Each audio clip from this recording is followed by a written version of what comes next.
My name is Representative Tony Klein, and I represent the Washington 7 District, which is composed of the towns of East Montpelier and Middlesex. And I've served in the Vermont State Legislature since 2003, and I'm currently the chair of the House Natural Resources and Energy Committee, and entering my 8th year of chairing that committee. Well, Vermont has been on a trajectory since the mid-1990s to improve its portfolio and usage of energy. And we've embarked in the legislature and have created statutes that have greatly increased efficiency measures so that folks will use less energy.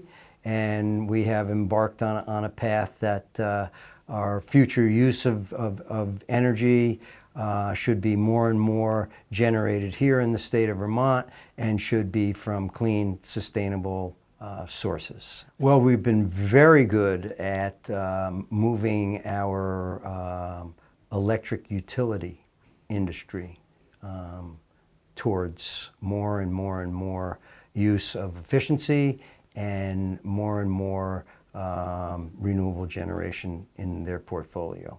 And in last year's bill 2017, they have to have 55% of their generation portfolio in renewable generation, and that gets all the way up to I don't remember, 75 or 80% by or even more by 2050.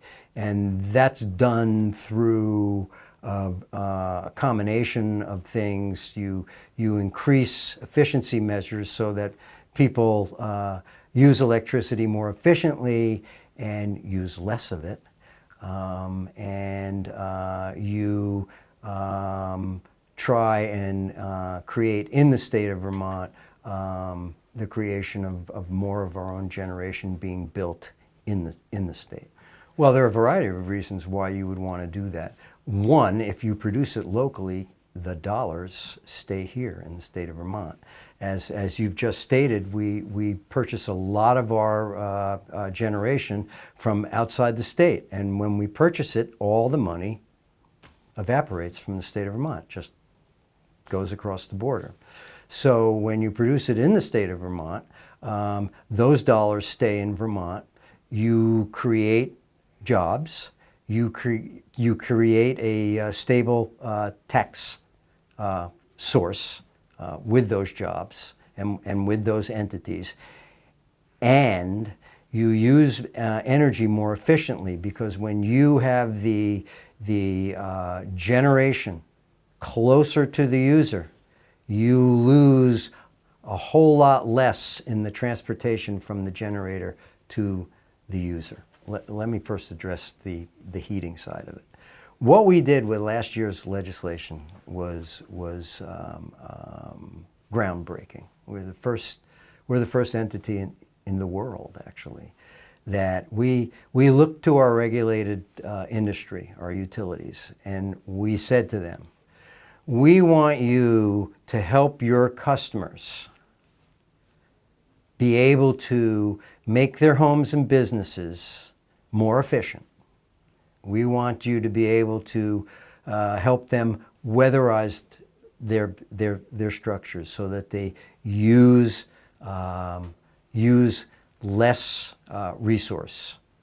We want you to assist your customers in being able to either upgrade to much more efficient fossil fuel boilers and heaters, or better yet, we'd like you to make it possible for your customers to transition to air source heat pumps that heat and cool, but they are driven by electricity. And that will be okay if we can get you to help your customers to be able to install solar or small wind on their property to help generate this new clean generation of electricity to power these far more efficient sources and move away from fossil fuels. And if you do that, we have created a system where we calculate that for every BTU that is saved, we calculate that into kilowatt savings, and we credit that to the utility. What it does for the consumer and the customer, it creates a single entry point to someone that they know and trust to say, I don't know anything about getting my an energy audit for my house. I don't know anything about weatherizing my house. I don't know anything about air source heat pump systems for better heating and cooling in my house. I don't know anything about, but I'd like to know, can I generate my own electricity? And through this single entry point, they will get a whole menu of things with the rates of return and in what they can afford, and it would all be done with on-bill financing through your local utility. That's what we did last year in our new bill, and that is groundbreaking. Well, that's like saying, should we have any more development in the state of Vermont at any level? Because anything and everything that one does has an impact. And the question that we have to ask ourselves is that, and it's what I want people to know and understand, when you flick that light switch on and your lights come on, I think you ought to be aware of where that comes from and the impact that it has on either your environment or somebody else's environment, because that will help you to use it more judiciously. And I don't think that, that it's okay for Vermonters to say, well, we can just import our power from Hydro-Quebec because the damage is already done, rather than build our own. Because if we build our own, we're going to make damn sure that it has the most minimal impact on our environment possible. And if we're going to use it, we need to be responsible for producing it. And again, with all the economics that occur around that, the dollars stay in Vermont. Well, you know, there's a lot of levels to the answer to that question. One is that you can do whatever you put your mind to. So is it possible? Absolutely.